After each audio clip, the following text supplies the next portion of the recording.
Happy Valentine's Day, Ma. Patay na yung daddy. Kilala nyo naman ang mga Pilipino, family first yan tayo. Kaya aagos tiyak ang luha kapag ang pamilya kulang na. Pero itong tatlong commercial na magkakasunod nag-viral, sa buong mundo na pume-festival.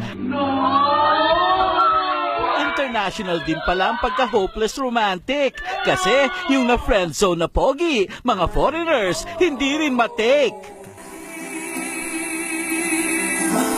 Oh no! Happy naman ang ending ng Crush commercial na ang pampakilig, pang-international din ang yanig.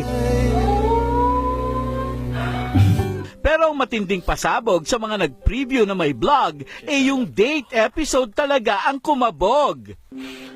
I'm literally like crying. Oh my God! Naghintay na nakatulog na dun sa may hagdan. Hayop siya, sadistang babae yan. Sa kwentong vow pa rin, anong arte daw ba ito ni ate na pinakawalan pa ang malalaking braso ni kuya? Ano ko ba nga hanapin sa braso din? Na para sa kanila sayang, parang burger lang. Certified yum! Ayan tignan mo, braso. Braso ni Mercedes. Relate naman sila sa pag-ibig ni kuya na sadyang mapagparaya. Okay lang masira ang buhay ko basta mas mabuo ko ang kanya. Sa kabuuan habang bumaha ng luhang banyaga. Namutan ako!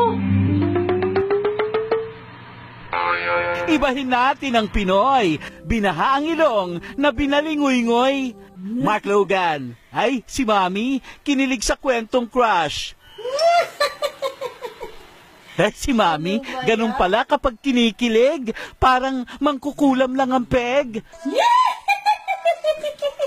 ABS-CBN News.